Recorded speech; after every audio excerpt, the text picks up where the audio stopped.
Landscape में भी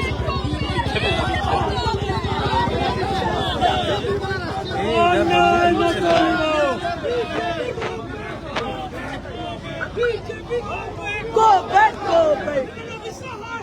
Hi, hi, hi.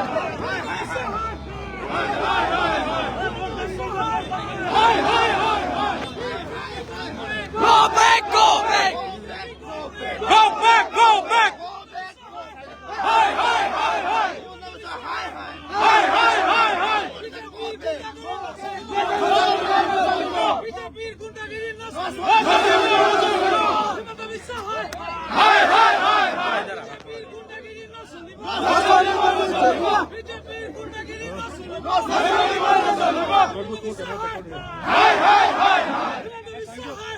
Hi, hi, hi, hi.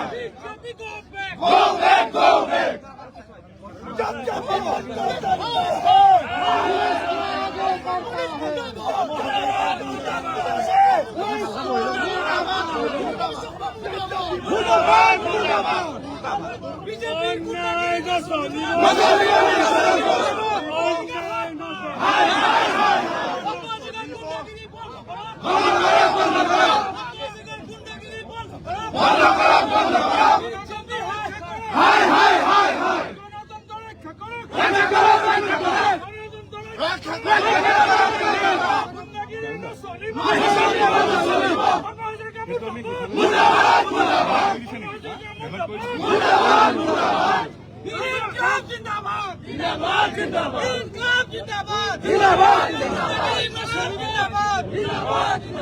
আমাৰ আজি আগৰ জিলা কংগ্ৰেছৰ সভাপতি আজি পৰিস্থিতি এই সম্পৰ্কত আমাক জনাবলৈ সন্মানীয় আজি আমাৰ শোণিতপুৰ জিলা তথা আমাৰ বিশ্বনাথ জিলালৈ অহা অসম প্ৰদেশ কংগ্ৰেছ কমিটিৰ সন্মানীয় সভাপতি গৌৰৱ ডাঙৰীয়া, সন্মানীয় আমাৰ অসমৰ সাংসদ নগৰী সাংসদ লক্ষ্মীপুৰ ডাঙৰীয়া, সন্মানীয় আমাৰ প্ৰাক্তন সাংসদ প্ৰাক্তন আমাৰ সভাপতি নিপুণ বৰা ডাঙৰীয়া, সন্মানীয় AICC সম্পাদক তথা আমাৰ অসমৰ জ্যেষ্ঠ বিধায়ক মনোজ চৌহান ডাঙৰীয়া, সন্মানীয় বিৰোধী দলৰ সভাপতি দেৱৰ শইকীয়া ডাঙৰীয়া, সন্মানীয় বতৰুৱা সমষ্টিৰ বিধায়িকা তথা আমাৰ জিলাৰ তত্ত্বাৱধায়িকা সন্মানীয় শিৱমণি বৰা বাইদেউ, প্ৰমুখ্য কংগ্ৰেছৰ নেতৃবৃন্দ, আজি অতিকৈ দুখৰ লজ্জাৰ বিষয় যে আজি পুনৰবাৰ এই বিজেপি চৰকাৰখনে গণতন্ত্ৰ হত্যা কৰিছে। আপোনালোকে নিশ্চয় গম পাইছে যে অসম প্ৰদেশ কংগ্ৰেছ কমিটিৰ সন্মানীয় সভাপতি আমাৰ ভাৰতৰ মুক্তিযোদ্ধা আমাৰ ছবিলাল উপাধ্যায় ডাঙৰীয়াৰ প্ৰতিমূৰ্তি উন্মোচন কৰাৰ পিছত জামুগুৰি হাটৰ আমাৰ বাসুদেৱ থান, যিখন থান আপোনালোকে জানে আমাৰ অসমীয়া সমাজৰ সকলো মানুহ তাত আহি সেৱা কৰে, আমি বাসুদেৱ থানত এখন শৰাই দিছিলো। সেই বাসুদেৱ থান যিখন আপোনালোকে জানে যে তাত ঐতিহ্য পুৰণি থান, যিখন আপোনাৰ ৰাসলীলা হয় আৰু সেই থানখনৰ ঐতিহ্য আছে। আমাৰ এই বাসুদেৱ থানখন আমাৰ পদ্মা হাজৰিকাৰ আমাৰ যিটো কনেক্টৰ অফিচ বিজেপিৰ অফিচ, সেই বিজেপিৰ অফিচৰ কাষতে আজি সেই থানখনলৈ আমাৰ সন্মানীয় সাংসদগৰাকীক যোৱাৰ ক্ষেত্ৰত, সভাপতিগৰাকীক যোৱাৰ ক্ষেত্ৰত তেখেতসকলে আজি বাধা প্ৰদান কৰিছে। আজি আপোনালোকে নিশ্চয় গম পাইছে যে আমাৰ কৰ্মীসকলে আমাৰ সন্মানীয় সাংসদ, আমাৰ বিৰোধী দলৰ উপ সভাপতি লোকসভাৰ আৰু বৰ্তমান অসম প্ৰদেশ কংগ্ৰেছ কমিটিৰ সন্মানীয় সভাপতি গৌৰৱ গগৈ ডাঙৰীয়া প্ৰমুখ্যে, দেৱৰ শইকীয়া ডাঙৰীয়া প্ৰমুখ্যে কেন্দ্ৰীয় নেতৃবৰ্গক আদৰিবলৈ আমাৰ যিহেতু জামুৰিহাট অঞ্চলত কুসুম দলত তেখেতসকল ৰখি আছিলে। আমি তেখেতক বিশ্বনাথ চাৰিআলি পৰা নিবৰ কাৰণে আমাৰ কিছুমানে ইয়াৰ পৰা আগুৱাই আহিছিলে।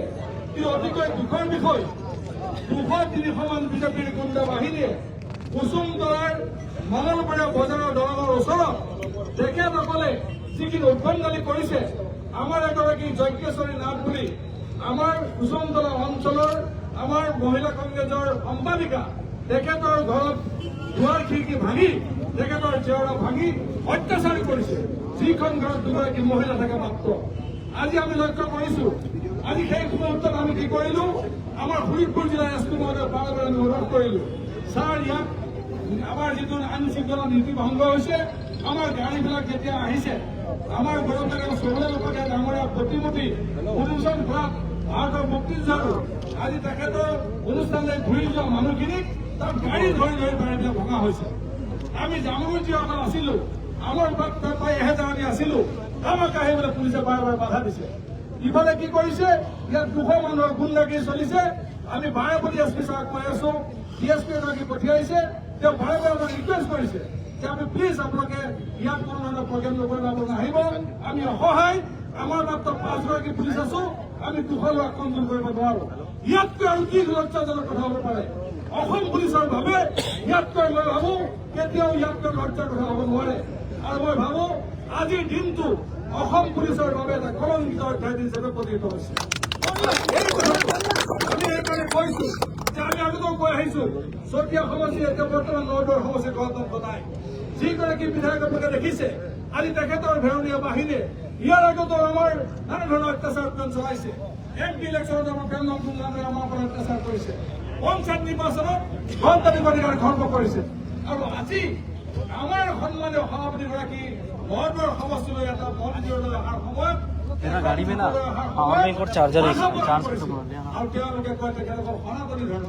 কিন্তু আজি আমাৰ মহিলাসকলে ৰৈ থাকিল, আমাৰ বাহুদাৰ ঠাইত মহিলাসকল ৰৈ থাকিল, পূজাৰীজনক উঠাই লৈ গৈছে গাড়ীত আহি পেলাই।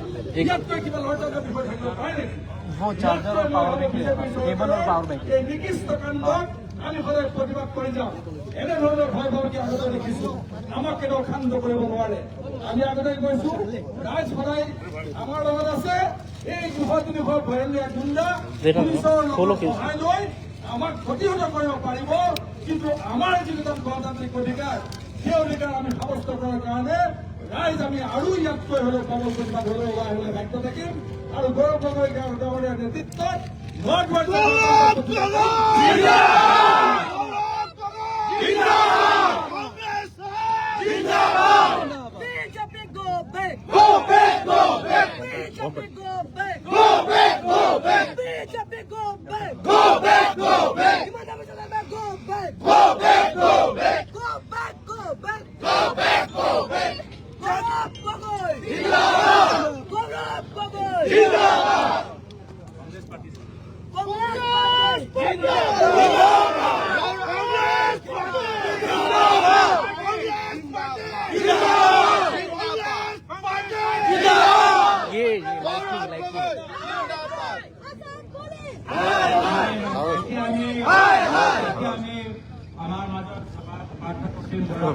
পানী পৰিস্থিতি শোণিতপুৰ জিলাত কি তেওঁলোকে দেখিলে আৰু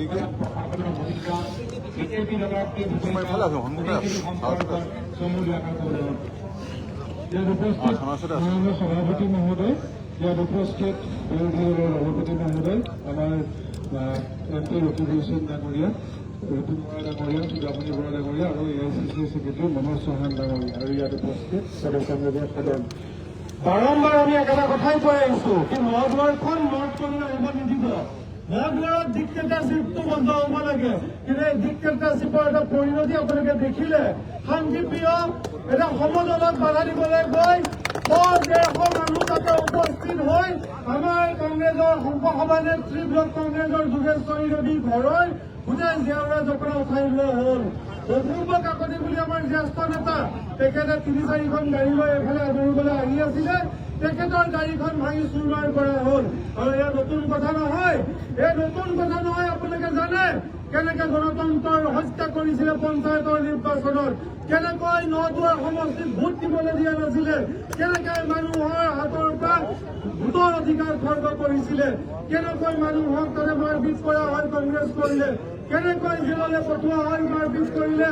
এয়া একো নহয়, মাত্ৰ পদ্ম হাজৰিকাৰ ভয়, মাত্ৰ পদ্ম হাজৰিকা ডাঙৰীয়াৰ ভয়, যিটো কাৰণে পদ্ম হাজৰিকাই নিজৰ গুণ্ডা বাহিনী লগাই পেলাই যিকোনো কথা ভয় কৰে। হাজাৰ বিঘাৰ মাটি তেওঁ পৰিয়াল আৰু বন্ধু বৰ্গৰ মানে লৈ আছে। হাজাৰ বিঘা মাটি তাতে চৰকাৰী, তাতে যিটো মিল লৈ গৈছে এইটো ৰাজহুৱা মিল তেওঁলোকৰ নামত লৈ পাইছে। গতিকে ভয় কৰে যি কাৰাপশ্যন আছে, এই কাৰাপশ্যনৰ বাবে তাৰ বাবে গৌৰৱ গগৈ ডাঙৰীয়াক তাৰ জোৰ বাধা দিয়া হ'ল। পুলিচ প্ৰশাসনে বাধা দিলে, গুণ্ডা বাহিনী কৰি তেওঁলোকে কৰা অপ্ৰীতিকৰ পৰিস্থিতিৰ কাৰণে আমাক বাধা দিলে। গতিকে এই যি ভয় ভাবুকি অন্যায় অত্যাচাৰ চলি আছে, এই ভয় ভাবুকি অন্যায় অত্যাচাৰ শেষ হ'ব লাগিব। প্ৰটেকশ্যন দিব লাগিছিলে কাক? এৰেষ্ট কৰিব লাগিছিলে কাক? ৰখাব লাগিছিলে কাক? ৰখাইছে কাক? ৰখাব লাগিছিলে পদ্ম হাজৰিকাৰ গুণ্ডা বাহিনী, ৰখাব লাগিছিল, এৰেষ্ট কৰিব লাগিছিলে পদ্ম হাজৰিকাৰ গুণ্ডা বাহিনী। কিন্তু কাক ৰখাইছে? কাক ৰখাইছে? আজি কংগ্ৰেছ দলৰ নেতৃত্ব শান্তি কৰিবলৈ জয় কৰিলে। আজি লজ্জা পাইছো। মই নিজে এছপি মহোদয়, শোণিতপুৰৰ এছপি মহোদয়ক বাৰে প্ৰতিবাৰ ফোন কৰি আছো, 1টা বজাৰ পৰা ফোৰ্চ ডিপ্লয় কৰক, ফোৰ্চ ডিপ্লয় কৰক। এগৰাকী আৰক্ষী আহি তেওঁ আমি একো কৰিব নোৱাৰো বুলি ফোনত দুখীয়াৰ জনাইছে। এতিয়ালৈকে ফোৰ্চ ডিপ্লয় কৰিব তেওঁলোকে নোৱাৰিলে। আমাৰ সাংসদ দুগৰাকীৰ আৰু আমাৰ নেতৃত্বৰ সুৰক্ষা তেওঁলোকে দিব নোৱাৰে। এই চৰকাৰ আচলতে ৰাইজক সুৰক্ষা দিব নোৱাৰা চৰকাৰ, ৰাইজক সুৰক্ষা দিব নোৱাৰা চৰকাৰ। এই চৰকাৰ আৰু ৰাইজে বেছি দিন নাথাকে। পদ্ম হাজৰিকা আৰু হিমন্ত বিশ্ব শৰ্মাক এই চৰকাৰৰ পৰা ৰাইজে খেদিব। এই চৰকাৰ ৰাইজক খেদিব, এই চৰকাৰ খেদিব, পদ্ম হাজৰিকাক খেদিব, হিমন্ত বিশ্ব শৰ্মাক খেদিব। যিজন মুখ্যমন্ত্ৰীয়ে কোনো ধৰণৰ প্ৰটেকশ্যন সাধাৰণ লোকক দিব নোৱাৰে, সাধাৰণ লোকক প্ৰটেকশ্যন দিব নোৱাৰা চৰকাৰ। এইবাৰ মই বৰ সন্মানী আছো। ধন্যবাদ।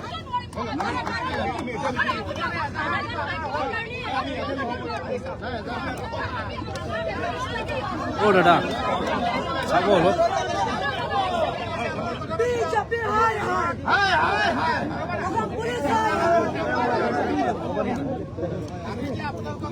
দেখে দেখে আচ্ছা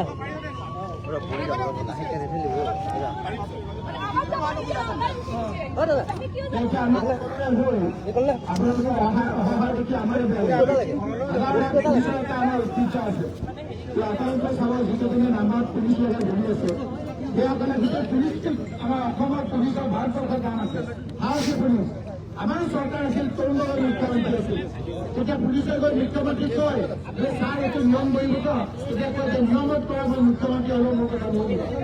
আজি আপোনালোকৰ অসহায় দেখি আজি যে আপোনালোকে গোটেই ভাৰতখন দেখি আহিছে, সেই কথাটো বহুত চিন্তনীয় কথা। ইয়াত আমাৰ যিসকল আমাৰ নিষ্ঠাবান পুলিচে জীৱন নিষ্ঠাৰে পুলিচ আমাৰ আৰক্ষী কাম কৰি আজি ৰিটায়াৰ হৈছে, তেওঁলোকসকলে আজি বৰ দুখ প্ৰকাশ কৰিব যে আমাৰ আজি মুষ্টিমেয় 0.1% পুলিচৰ কাৰণে 99.99% পুলিচৰ আজি আমাৰ কি ধৰণৰ অৱস্থা হৈছে। তথাপি আমি আইন হাতত কমাওঁ। আমাৰ গৌৰৱ গগৈ ডাঙৰীয়া, দেৱব্ৰত শইকীয়া, আমাৰ ৰিপুণ বৰা, আমি সকলোৱে কথা পাতিছো। আপোনালোকৰ অসহায় দেখি আমি সঁচাকৈ আপোনালোকৰ ওপৰত আমাৰ কৃতজ্ঞ হৈছে। গতিকে আপোনাৰ থানালৈ যাবলৈ নোৱাৰা এটা অৱস্থা দেখি থানাখনেই আমাৰ ৰাজপথলৈ উঠি আহিছে। অচিয়ে আমাক কৈছে, ৰাইজে এইটো জানিব লাগে, অচিয়ে আমাক কৈছে যে আপোনালোকে ইয়াতে এজাহাৰখন দিয়ক, আমি এজাহাৰখন ইয়াতে লম আৰু ইয়াতে ৰেজিষ্ট্ৰেশ্যন কৰি আমাক আপোনালোকে এজাহাৰৰ ভিত্তিত আপোনালোকে আমাক ৰেজিষ্টাৰ কৰা নাম্বাৰটো দিবনে?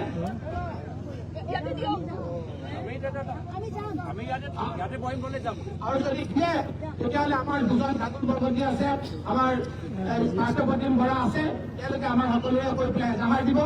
আপোনালোকে এজাহাৰখন ৰেজিষ্টাৰ কৰিব, ৰেজিষ্টাৰ কৰি আপোনালোকে আমাক তাৰ নাম্বাৰটো দিব। হ'ব, বাকীখিনি আপোনাৰ সভাপতি আমাৰ এই বিধায়ক বিকাশ কৰিব।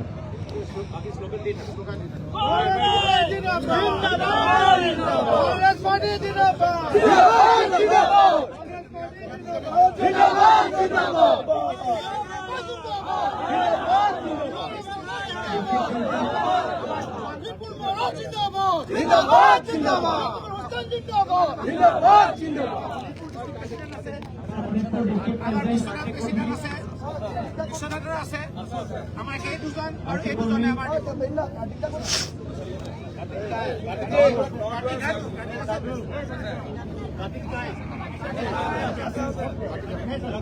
আমাৰ বিশ্বনাথ আৰু উদিতপুৰ এই দুজনে স্বাক্ষৰ কৰিব, লগত আমাৰ ঢাকুৰ আৰু আমাৰ পাৰ্থ থাকিব। জিন্দাবাদ।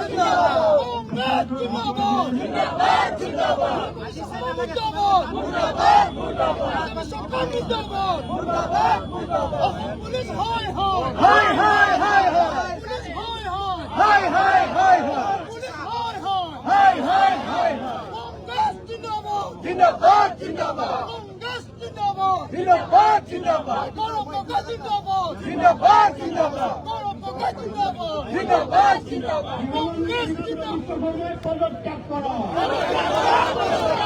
হিমন্ত বিশ্ব শর্মার পদত্যাগ করো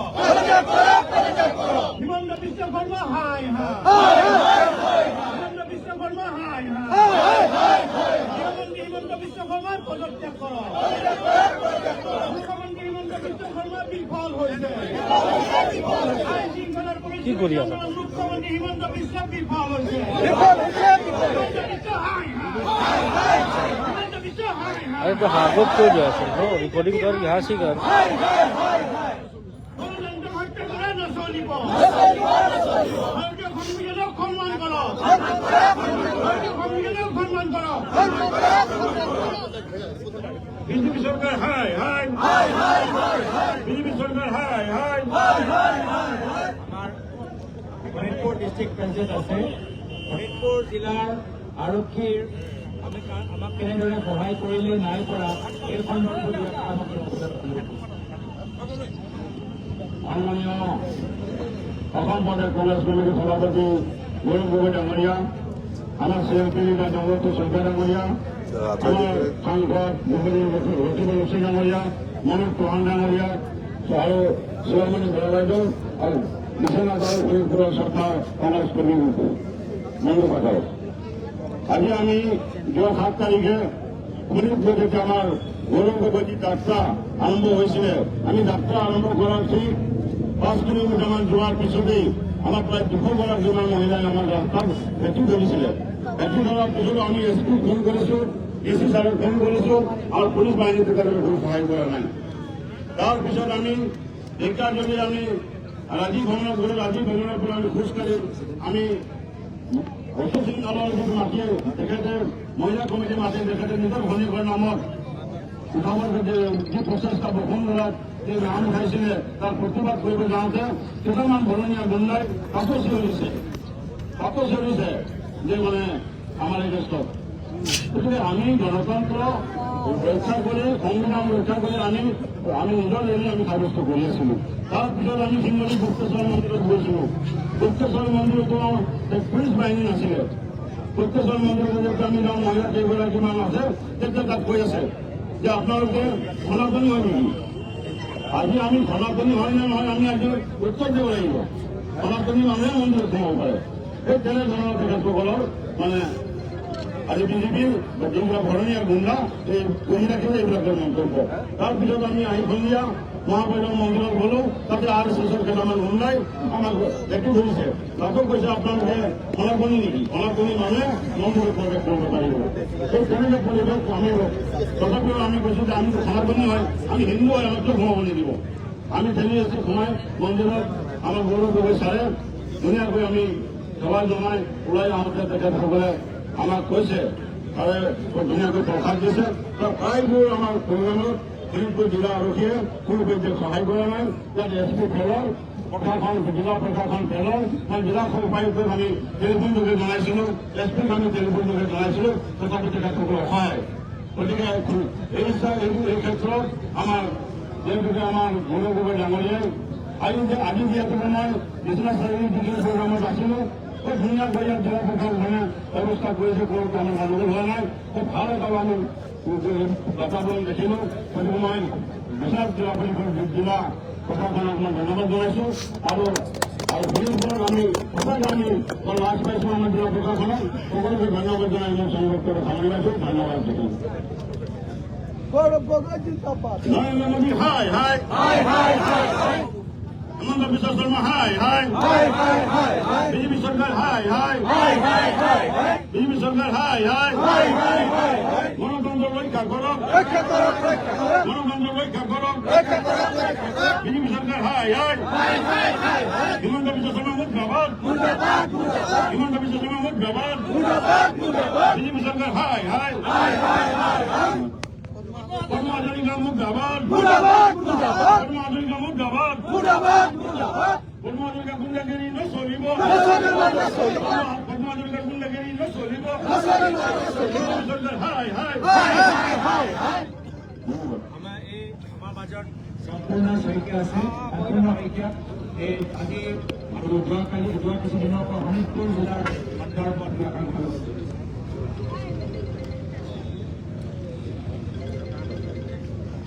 শিৱগুৰিত হোৱা আমাৰ 7 ফেব্ৰুৱাৰী তাৰিখে শিৱগুৰিত সময় পৰিৱৰ্তনৰ মাটি বচাওক এটা অতি শান্তিপ্ৰিয় যাত্ৰা আমি আৰম্ভ কৰিছিলোঁ ৰাইজৰ মাজত গৈ ৰাইজৰ আশীৰ্বাদ তুলিবলৈ সেই যাত্ৰাত আমাক বিজেপিৰ ধৰণীয়া গুণ্ডাই বাধা দি আমাক আগবাঢ়িবলৈ যাবলৈ নিদিলে তেতিয়া আমি 3গৰাকী ৰূপা কলিতা আমাৰ APCC চিনিয়ৰ স্প'ক্স পাৰ্চন মহিলা কংগ্ৰেছৰ ছেক্ৰেটাৰী কৃষ্ণ বৰা কাকতি আৰু মোক লক্ষ্য কৰি শ মানুহ আমাক আগলৈ আহি তেখেতসকলৰ বিজেপিৰ ধৰণীয়া গুণ্ডা বাহিনীয়ে আমাক তেনেকৈ এটেক কৰিলে আমাৰ কাপোৰ আমাৰ বস্ত্ৰ কানি আমাক লাইভ কৰি আছিলো আমাক মোবাইল তললৈ পেলাই দিছে আমাক একো কৰিবলৈ বাধা দিছে যাতে আমি আগবাঢ়ি যাব নোৱাৰো কি গণতন্ত্ৰ এখন কিহৰ গণতন্ত্ৰ কি বেচিছত তেখেতসকলে পাৰ্লিয়ামেণ্টত কয় সংবিধানক মানে চুই পেলাই শপত লৈ তেখেতসকলে কি ওঠ লয় তেখেতসকলে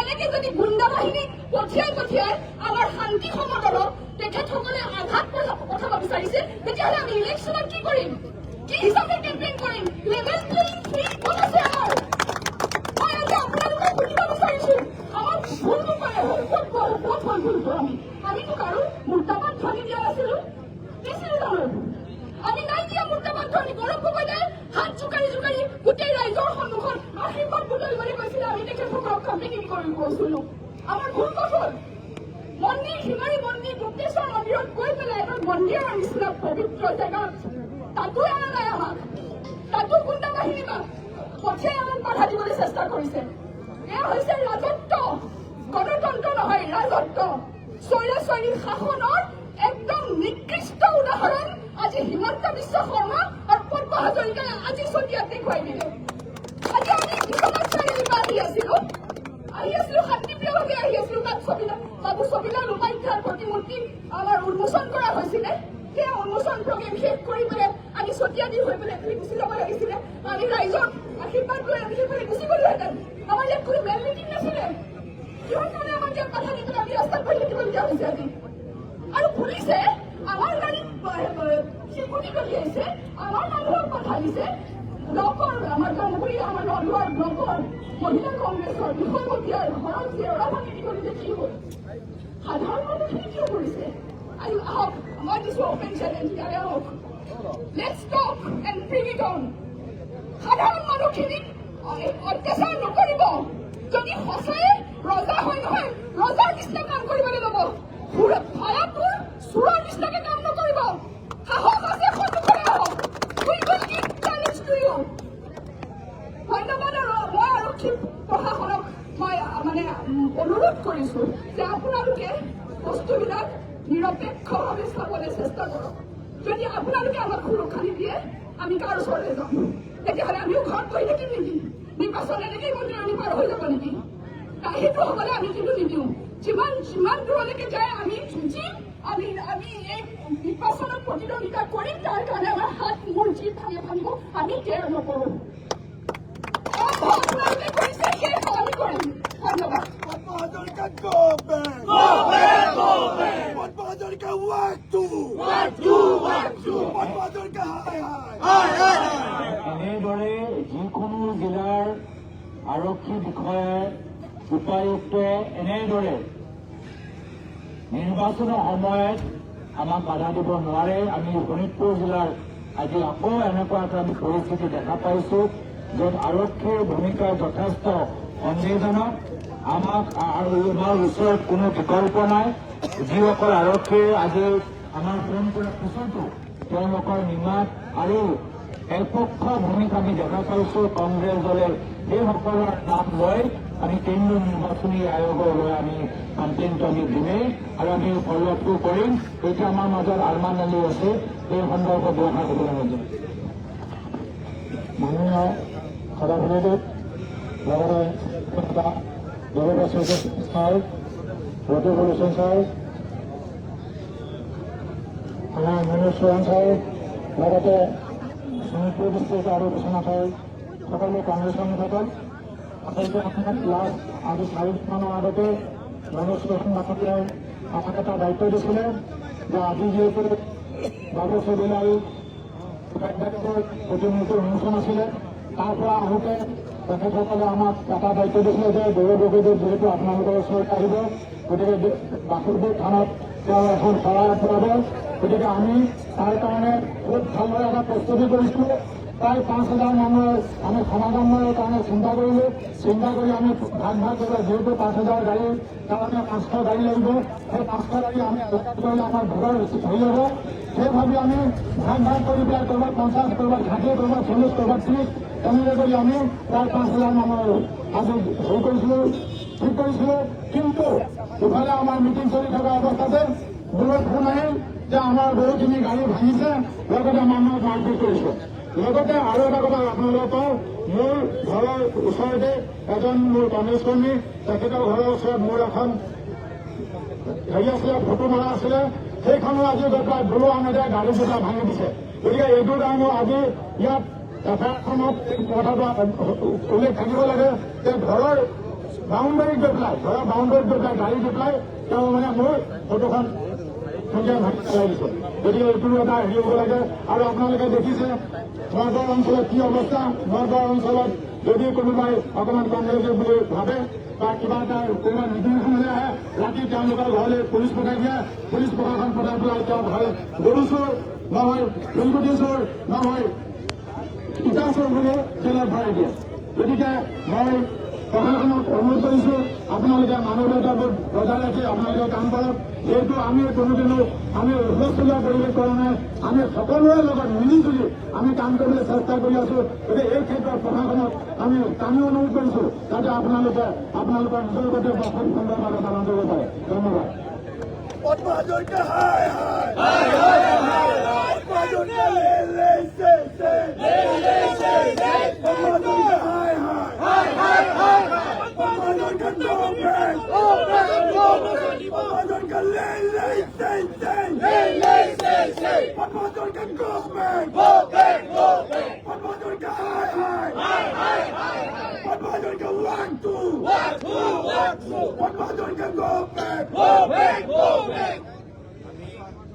বিধানী দলৰ দলপতি আকৌ আমাক সম্বোধন কৰি আজি যে আমাৰ এই প্ৰতিবাদী কাৰ্যসূচী সামৰিবলৈ অনুৰোধ জনাইছে।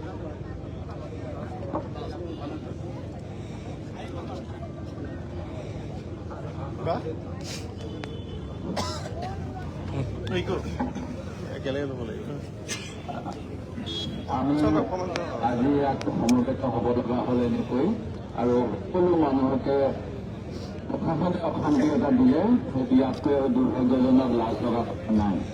মোক আমাৰ সতীৰ্থ মই কিছু প্ৰেৰণ কৰি আহি পালোহি, কাৰণ মই বিশ্বনাথ চাৰিআলি এটা মন্দিৰত সেৱা কৰিবলৈ গৈছিলোঁ।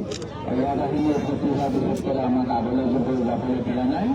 আমাৰ সতীৰ্থ দাদুৰ বৰকটিকে ক'বদৰে বাসুদেৱ থানত সেৱা লোৱাৰ কথা আছে, আৰু বাসুদেৱ থানত হিন্দুসকলক কিয় যাব দিয়া নাই, এইটো এটা প্ৰশ্ন অসম চৰকাৰৰ প্ৰতি। আমি সকলোৱে অসমত মহাপুৰুষ শংকৰদেৱে যি ধৰ্ম প্ৰতিষ্ঠা কৰিলে বা চাউলুং চুকাফাই যেনেকৈ সকলোকে লৈ সমাজ এখন গঢ়িলে, তাত আমি কিন্তু সকলোৱে মিলিজুলি থাকোঁ। আমাৰ অসমত বাহিৰৰ যি এটা হিন্দুত্বৰ এটা প্ৰভাৱ, সেই প্ৰভাৱৰ ফলত যিখিনি অন্য জেগাত যেনেকুৱাকৈ ধৰ্মীয় উন্মাদনা হয়, আমি অসমত এতিয়ালৈকে সেই উন্মাদনা দেখা নাই। কাৰণ আমাক এইখিনি অসমীয়া জাতি গঢ় দিওঁতে মহাপুৰুষ শংকৰদেৱ মাধৱদেৱে যেনেকৈ গঢ় দিলে, বা চাউলুং চুকাফাই বৃহত্তৰ অসম গঠন কৰোঁতে যেনেকৈ গঢ় দিলে, তাত আমি সকলোৱে সহনশীলতাৰ মাজেৰে নিজৰ নিজৰ ধৰ্ম ৰীতি নীতিৰ মাজেৰে অসমীয়া হিচাপে আছোঁ। আজি যদি আমি লক্ষ্য কৰোঁ, আমি দেখা পাম আমাৰ অসমীয়া জাতিটো ভাষাৰ ভিত্তিত যে গঠন হৈছে, সেই কথা অসম সাহিত্যৰ প্ৰতিষ্ঠাপক সভাপতিৰ পৰা আৰম্ভ কৰি বিভিন্নজনে কৈ গৈছে। স্বাধীনতা সংগ্ৰামী এই শোণিতপুৰৰ সন্তান জ্যোতিপ্ৰসাদ আগৰৱালা বা ঢাকাৰ জন্য ইয়াত কৰ্মস্থলীৰ পৰা দৃষ্টিপ্ৰসাদ ৰাভা তেখেতসকলে লেখনিত আমি এইবিলাক কথা পাওঁ বা তেখেতসকলৰ লগতে চৰ্চা কৰা ডক্টৰ ভূপেন হাজৰিকাই গীত মাতেৰে সেই কথা কৈছে। তেনেস্থলত আমি সকলোৱে সম্প্ৰীতিৰে ইয়াত বসবাস কৰোঁ আৰু হিন্দুসকলকে হিন্দু মন্দিৰত যাবলৈ নিদিয়াটো এটা নজিৰবিহীন ঘটনা। আমাৰ মুখ্যমন্ত্ৰী মহোদয়ে কিয় এনেকুৱা কাম তেওঁৰ প্ৰশাসনক ব্যৱহাৰ কৰি আছে আমি নাজানো। আৰু সততে ক'বলৈ আমি দেখা পাইছোঁ এখন আইন আনিলে, আইনখনত আনিলে যে কাউ চৰকাৰ বা বেন আইন, এই আইন কিন্তু 1956 চনত এই আইন আছিলে। এই আইনখন বিচৰামী দুই চৰকাৰৰ সময়ত আনোতে আমি অসম বিধানসভাৰ চিলেক্ট কমিটিত সেই আইনখন আলোচনা কৰি গ্ৰহণ কৰিছিলোঁ। কিন্তু সেই আইনখন অনাৰ পিছত যে অসমত গৰু চিণ্ডিকেট নাইকিয়া হ'ব সেই কথা নহয়। আজি উজনি নামনি সকলোতে গৰু চিণ্ডিকেট হৈ আছে আৰু শাসক পক্ষৰ লোকসকলে গৰু চিণ্ডিকেটৰ যোগেদি গো মাতাক হত্যা কৰাৰ লগতে নিজৰ নিজৰ জেব গৰম কৰি আছে প্ৰশাসনৰ সহযোগত। আৰু এই কথাটো মই স্পষ্টভাৱে ক'ব পাৰোঁ, যিহেতু এদিন মই অসমৰ ৰাজ্যপাল মাননীয় দিল্লীত যিজন আমাৰ বিৰোধী দলপতি আছিল, ইয়াৰ পূৰ্বৰ এজন ৰাজ্যপাল, তেখেতৰ ওচৰলৈ গৈছিলোঁ আৰু তেখেতে মোৰ লগত আলোচনা কৰোঁতে কৈছিলে যে ধুবুৰী সীমান্তইদি অসমৰ যে বহুত গৰু যায় সেই কথাটো চোৰাংভাৱে তেখেতে ভাৰত চৰকাৰলৈ তাৰ প্ৰতিবেদন পঠাইছে। কাৰণ গভৰ্ণৰসকলে ৰাজ্যখনৰ চিটি শ্ৰমিকক প্ৰতি বছৰে বছৰে পঠাব লাগে, প্ৰতি মাহে মাহে পঠাব লাগে। আৰু তেনেকুৱা প্ৰতিবেদনত তেখেতে অসমত কেনেকৈ চোৰাংভাৱে গো সৰবৰাহ হয় সেই কথা উল্লেখ কৰিছে। আৰু এনেকৈ তেখেতসকলে এতিয়া আমাক যিখিনি অন্যায় সকলো দিশত চিণ্ডিকেট কৰি আছে আৰু ইয়াৰ বিৰুদ্ধে জনমত হ'ব বুলি ভাবি এতিয়া আমি এটা মন্দিৰলৈ যাওঁতে বাধা দিছে। আমাৰ ৰাজনৈতিক কাৰ্যসূচী আগন্তুক সময়ত আৰু হ'ব। আজিৰ ৰাজনৈতিক কাৰ্যসূচী এনেকুৱাই আছিলে যে আমাৰ অসম প্ৰদেশ কংগ্ৰেছৰ প্ৰতিষ্ঠাপক সভাপতি বাবু ছবিলাল উপাধ্যায় যিজনে অসমত কংগ্ৰেছৰ জন্ম কৰাইছিল 1921 চনত, তেখেতৰ এটা প্ৰতিমূৰ্তি উন্মোচন হৈছিল।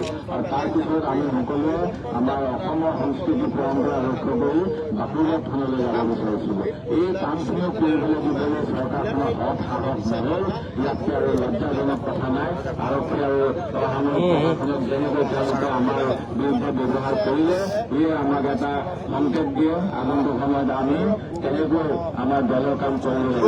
গতিকে মই আমাৰ সকলো সাহসেৰে কাম আৰম্ভ কৰিবলৈ কৈছোঁ। যেনেকৈ স্বাধীনতা যুদ্ধৰ সময়ত কাম কৰিছিল সেই একেই নীতি আদৰ্শৰে আমি যাব লাগিব। আৰু আজি আমি বাবু ছবিলাল উপাধ্যায়ৰ প্ৰতিমূৰ্তিৰ পৰা নিশ্চিতভাৱে এই শিক্ষাই পালোঁ যে কংগ্ৰেছৰ কাম কৰিবলৈ হ'লে এই প্ৰশাসনখনে আমাক বাধা দিব।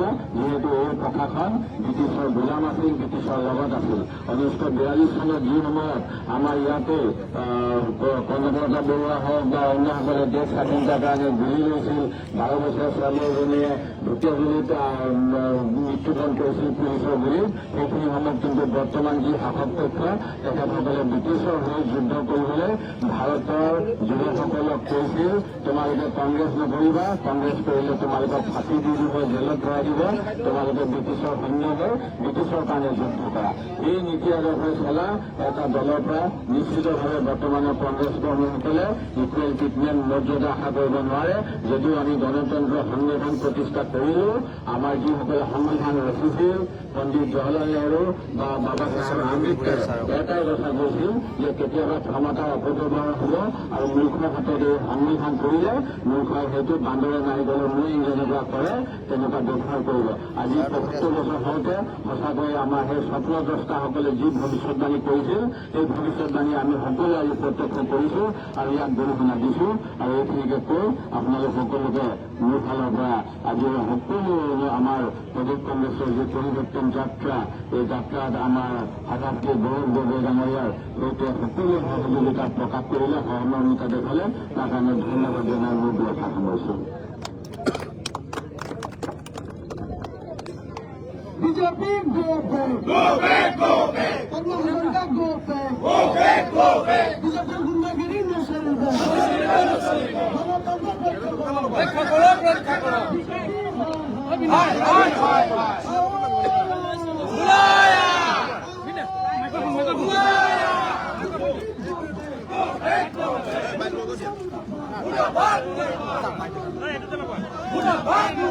মুৰ্দাবাদ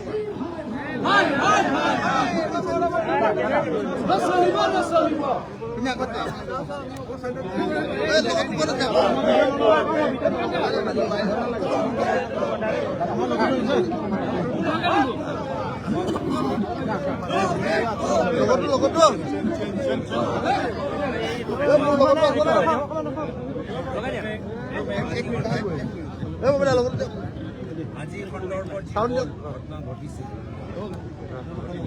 তাৰ বাবে পুলিচে ডাঙৰ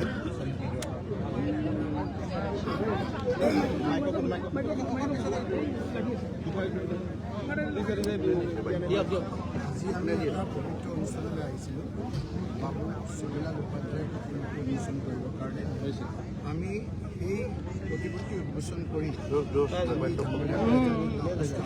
হঠাৎ পুলিচ বাহিনী আহি আমাক আগভেটি ধৰে মেজিষ্ট্ৰেটে আগভেটি ধৰে আৰু কয় যে আমি বাছৰ পৰা নামি আহি কৈছোঁ যে আমাৰ নিৰ্দিষ্ট মন্দিৰলৈ যোৱাৰ গৌৰৱ গগৈ ডাঙৰীয়া মন্দিৰলৈ তালৈ যাবলৈ দিয়ে আমাক তো নহয় তাত ল এণ্ড অৰ্ডাৰ চিটুৱেশ্যন ক্ৰিয়েট হ'ব পিছত গম পালোঁ যে আমাৰ তাত থকা কৰ্মীসকলক পুলিচে বাধা দিছে আৰু তাত থকা এই বিজেপি কৰ্মীসকলে আমাৰ মাৰপিট কৰিছে আজি আইনসভাত আইন শৃংখলা পৰিস্থিতি একেবাৰে অৱনমিত হৈছে আৰু যেতিয়া অৱনমিত হৈছে আপোনাৰ মুখত অনুসন্ধান কৰক যে আপোনালোকে সাংবাদিকে কৈছে চাওক পুলিচৰ নীতি কোৱা আৰম্ভ কৰিছে আপোনালোকৰ নীতি এইমাত্ৰ নীতি কোৱাই নাই গতিকে আপোনালোকৰ এইখিনি কথা যে টিভিৰ পৰ্দাত যেতিয়া দেখা পাওঁ আপোনালোকৰ ব্যস্ত গতিকে আমি কৈছোঁ যে কি অৱস্থা হৈছে এইকাৰণে আমি কৈছোঁ যে আজি এনেকুৱা অৱস্থা হয় য'ত হয় তাত ৰাষ্ট্ৰপতিয়ে শাসন দিয়ে হ'ব পাৰে মুখ্যমন্ত্ৰীয়ে চলাব নোৱাৰা হ'ব পাৰে গৃহমন্ত্ৰীয়ে চলাব নোৱাৰা হ'ব পাৰে ক্ষমতাৰ অন্তত তেওঁ এতিয়া চলাব নোৱাৰা এটা অৱস্থা হৈছে গতিকে আমি ইমিডিয়েটলি অসমত ৰাষ্ট্ৰপতিৰ আগত ডিমাণ্ড কৰিছোঁ আৰু গৃহমন্ত্ৰীক আজিৰে তাৰ পদত্যাগ কৰিব দিছোঁ তেওঁ গৃহমন্ত্ৰীৰ ন্যূনতম সুনাম আছে আমাৰ চৰকাৰ আছিল তৰুণ গগৈ ডাঙৰীয়া মুখ্যমন্ত্ৰী আছিল কিন্তু যেতিয়া আমাৰ অলপ অনিয়ম হয় তৰুণ গগৈ ডাঙৰীয়া যেতিয়া ভালকৈ কয় যে এইটো নিয়ম মতে নকৰে আমি কৰিব নোৱাৰোঁ মুখ্যমন্ত্ৰী ডাঙৰীয়াই কয় যে মই মুখ্যমন্ত্ৰী হ'ব পাৰোঁ কিন্তু নিয়ম মতে চলোৱাৰ দায়িত্ব আপোনালোকৰ লগে লগে তেওঁলোকৰ মতে চলে কিন্তু আজি 0.1% আজি পুলিচৰ কাৰণে গোটেই এই ঐতিহ্য পৰম্পৰা আজি আমাৰ ঘূনে ধৰিছে আমাৰ খোলা দাগ লাগিছে আৰু সেইকাৰণেই আজি আমি কৈছোঁ যে শোণিতপুৰ SP শোণিতপুৰ DC যিসকলে আমাৰ এনেধৰণৰ কথাবিলাকত তেওঁলোকে প্ৰত্যক্ষভাৱে সহায় কৰিছে আমি নিয়ম অনুযায়ী আমি তেওঁলোকৰ বিৰুদ্ধে কি ব্যৱস্থা ল'ব পাৰোঁ আইনজ্ঞ লোকৰ লগত কথা পাতিম কিন্তু ইলেকশ্যন কমিশ্যন অফ ইণ্ডিয়াক আমি আজিয়ে জনাম যে এইসকল যদি আপোনাৰ নিৰ্বাচনৰ সময়ত থাকে তেতিয়াহ'লে তেওঁলোকে পক্ষপাতিত্বমূলক আচৰণ কৰিব নিৰ্বাচনৰ পাক মুহূৰ্তত আজি ফ্ৰীডম অফ বম্বেত মৌলিক অধিকাৰ আমাক বাক স্বাধীনতা আজি খৰ্ব কৰিছে ইমিডিয়েটলি তেওঁলোকৰ ব্যৱস্থা ল'ব লাগে অসহায় OC আমাৰ লাষ্টত গৌৰৱ গগৈ ডাঙৰীয়াই ক'লে যে আমাৰ FIR দিবলৈ কাৰণে থানাত যাবলৈ দিয়ক কি অৱস্থা হৈছে মানুহ যেতিয়া অসহায় হয় থানাখন বিচাৰি পায় যিখন এলেকাত পৰে সেই থানা বিচাৰি পায় চতিয়া থানালৈ যোৱাত আমাক পুলিচে বাধা দিছে কি অৱস্থা হৈছে লগে লগে কৈছে যে আমি ঊৰ্ধ্বতম কৰ্তৃপক্ষক কথা পাতোঁ অৰ্থাৎ গৃহমন্ত্ৰীৰ লগত কথা পাতিছে হিমন্ত বিশ্ব শৰ্মাৰ লগত ইয়াত কথা পাতিছে থানাখনে ইয়ালৈ উঠি আহিছে থানাখনে ইয়াত উঠি আহিছে নাথ নামৰ মাননীয় মই তেখেতক একেবাৰে ভাল ভাৱত কৈছোঁ OC তেওঁ কৈছে আমি অসহায় আমি কি কৰিম আপোনালোকে ছাৰ ইয়াতে আমাক এজাহাৰখন দিয়ক আমি আপোনালোকৰ এজাহাৰ ইয়াতে ল'ম ইয়াতে ৰেজিষ্টাৰ কৰিম ইয়াতে ৰেজিষ্টাৰ কৰি আপোনালোকৰ নাম্বাৰটো দিম গতিকে কি অৱস্থা হৈছে এই কথাটো নিশ্চয়কৈ অনুমেয় আপোনালোকৰ আমি ইয়াক ধিক্কাৰ দিছোঁ গৰিহণা দিছোঁ এনেধৰণৰ শাসন যেতিয়া বিনাশকালে বিপৰীত বুদ্ধি যেতিয়া বিনাশ আহে তেতিয়া এনেধৰণৰ বিপৰীত বুদ্ধিয়ে কাম কৰে গতিকে হিমন্ত বিশ্ব শৰ্মাৰ যে পতন যে অনিবাৰ্য সেই কথাটো আজি আমাতকৈ বেছি বিজেপিৰ লোকসকলে গম পাইছে সেইকাৰণে তেওঁক চাব যে তেওঁৰ অৰিজিনেল বিজেপিসকল তেওঁলোকৰ লগত নাই ডুপ্লিকেট যিবিলাক বিজেপি সেইসকলৰ আশে পাশে আছে আমি এই কথাত গৰিহণা দিছোঁ নিন্দা কৰিছোঁ আৰু আমি এজাহাৰ দিছোঁ এজাহাৰ ভিত্তিত আইনগত ব্যৱস্থা ল'বৰ কাৰণে আমি প্ৰশাসনক দাবী জনাইছোঁ আমাৰ বিধায়িনী দলৰ দলপতি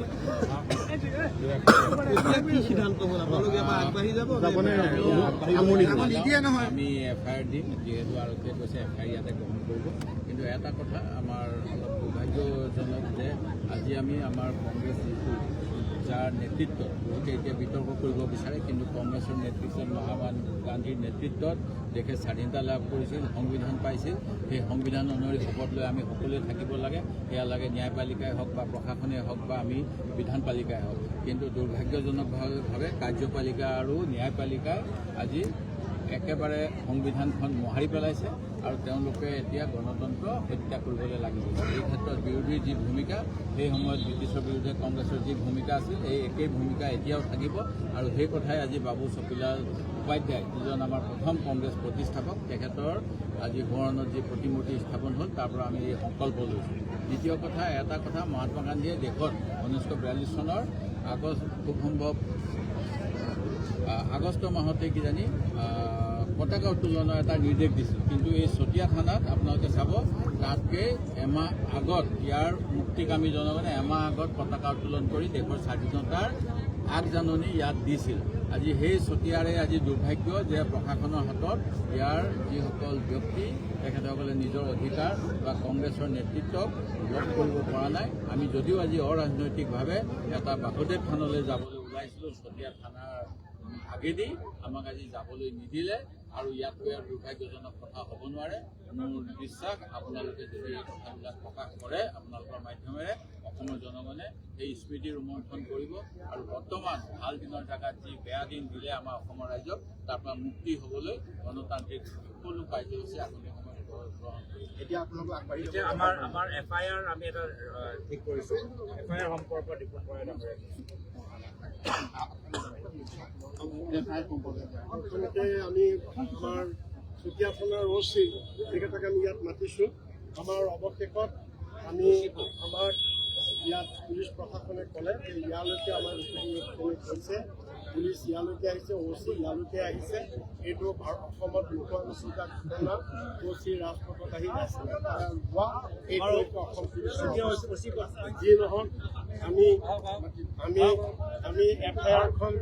আমি FIR-খন বিশেষজ্ঞ লৰালৰিকে প্ৰতি ভাৰপ্ৰাপ্ত বিষয়া চতিয়া থানা বিষয়া এজাহাৰ মহোদয় নিবেদন এই যে আজি 12/2/2024 তাৰিখে অসম প্ৰদেশ কংগ্ৰেছ কমিটিয়ে যোৱা 4 ফেব্ৰুৱাৰীৰ পৰা চলাই অহা এয়া সময় পৰিৱৰ্তনৰ মাটি বচাও জাতি বচাও কাৰ্যসূচীৰ নেতৃত্ব দি বিশ্বনাথ জিলাত প্ৰদেশ কংগ্ৰেছৰ সভাপতি গৌৰৱ গগৈৰ নেতৃত্বত কাৰ্যসূচী সমাপ্ত কৰি নদুৱাৰ সমষ্টিৰ শোণিতপুৰ জিলাৰ কুসুমটোলাৰ ওচৰত থকা বাসুদেৱ থানলৈ সেৱা ল'বৰ বাবে আমাৰ সমদল আহে।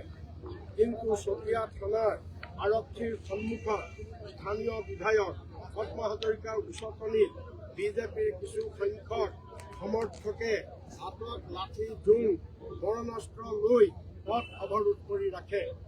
আমাৰ মহিলা কংগ্ৰেছৰ কৰ্মী শ্ৰীমতী যোগেশ্বৰী দেৱীৰ ঘৰত মাৰপিট কৰে। আমাৰ সমদলত থকা কেইবাখনো গাড়ী ভাঙি চুৰমাৰ কৰে। কেইবাজনো কংগ্ৰেছ কৰ্মীক মাৰধৰ কৰি জখম কৰে।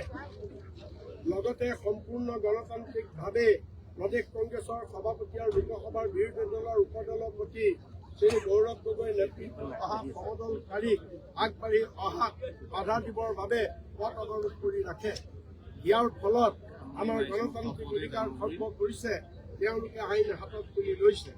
দুৰ্বৃত্তসকলৰ ওপৰত ইয়াৰ বিহিত ব্যৱস্থা নিশ্চিত কৰি আমাক মন্দিৰলৈ যোৱাৰ ব্যৱস্থা কৰিবৰ বাবে আপোনাক অনুৰোধ জনালোঁ।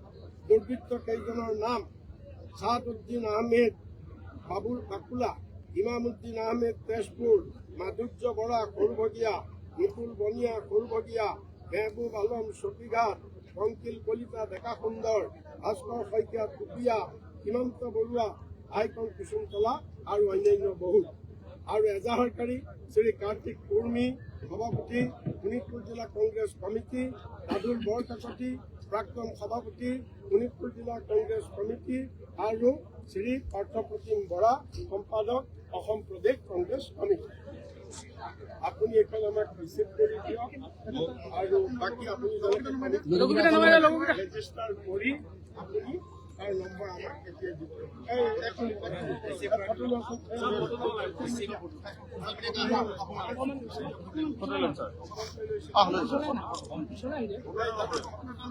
ফোন লৈছে অলপ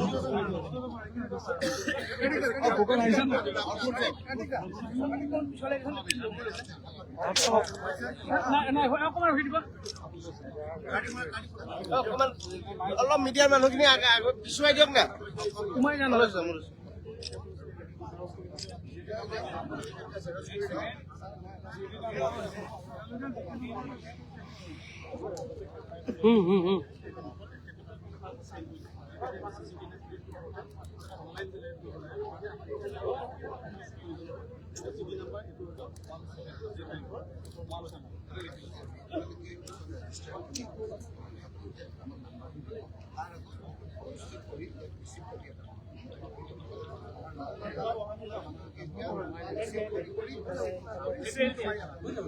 ধৰক কৰিব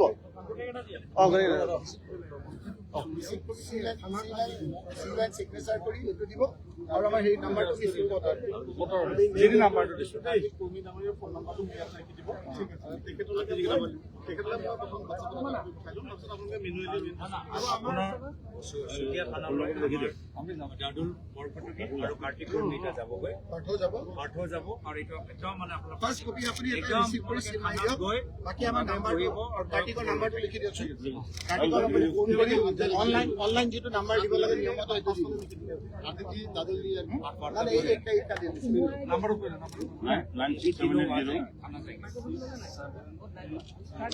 22997